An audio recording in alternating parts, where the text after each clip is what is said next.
বাংলাদেশের রাজনীতির আকাশে এখন সবচেয়ে বড় প্রশ্ন, আসন্ন জাতীয় নির্বাচন কোন পদ্ধতিতে অনুষ্ঠিত হবে। সংখ্যাগরিষ্ঠতার সংসদীয় ব্যবস্থার বাইরে গিয়ে সংখ্যানুপাতিক প্রতিনিধিত্ব বা পিআর পদ্ধতি নিয়ে শুরু হয়েছে নতুন বিতর্ক। কেউ বলছেন এটি ন্যায্য ও অংশগ্রহণমূলক গণতন্ত্রের নিশ্চয়তা, আবার কেউ এটিকে দেখছেন বিভ্রান্তি ও অচলাবস্থার ফাঁদ হিসেবে।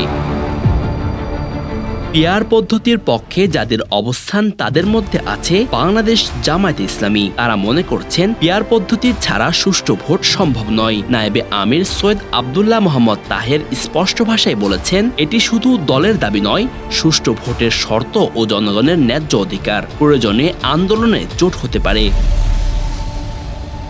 এদিকে ইসলামী আন্দোলন বাংলাদেশ এর আমির ও চরমোনাই পীর মুফতি রেজাউল করিম দৃঢ় কণ্ঠে বলেছেন, দৃশ্যমান বিচার, মৌলিক সংস্কার ও পিআর পদ্ধতি চূড়ান্ত করেই নির্বাচন হতে হবে। পিআর পদ্ধতি বাস্তবায়িত হলে ক্ষমতার কেন্দ্রীকরণ ভাঙবে, ফ্যাসিবাদের পুনর্জন্ম রোধ হবে, আর দেশে সংলাপের নতুন সংস্কৃতি গড়ে উঠবে। তিনি আরো বলেন, আজ ইসলামপন্থীরা এক হয়েছে, বাংলার জমিন থেকে ফ্যাসিবাদ উৎখাত করতে হবে।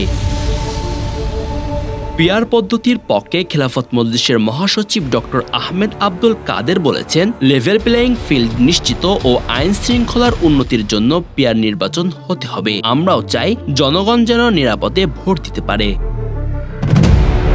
ন্যাশনাল কংগ্রেস পার্টি এনসিপি এর সিনিয়র যুগ্ম আহ্বায়ক আরিফুল ইসলাম আদি পিআর পদ্ধতির পক্ষে বলেছেন, আমরা পিআর পদ্ধতির দাবিকে ইতিবাচকভাবে দেখি। এটি শুধু একটি দলের দাবি নয়, সুষ্ঠু নির্বাচনের শর্ত। তবে অন্যদিকে পিআর পদ্ধতির বিপক্ষে অবস্থান নিচ্ছে বিএনপির মহাসচিব মির্জা ফখরুল ইসলাম আলমগীর বলেন, বাংলাদেশের মানুষ পিআর পদ্ধতির সাথে অভ্যস্ত নয়, এতে জনগণের পূর্ণ অধিকার নিশ্চিত হবে না। সমাধান একটাই, একটি গ্রহণযোগ্য নির্বাচন।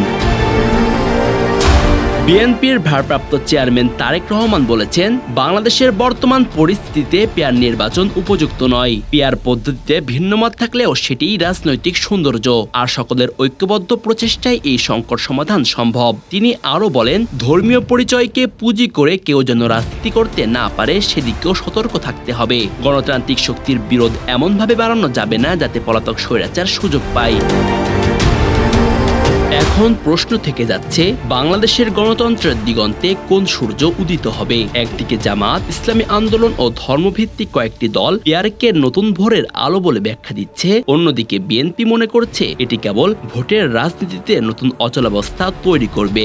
সবশেষে ফেব্রুয়ারির নির্বাচনের ঘণ্টা বাজতে আর বেশি দেরি নেই। আসন্ন নির্বাচনের আগে প্রশ্ন রয়ে যায়, বাংলাদেশ কি পিআর পদ্ধতির পথে হাঁটবে, নাকি প্রচলিত ব্যবস্থাতেই গণতন্ত্রের যাত্রা অব্যাহত রাখবে।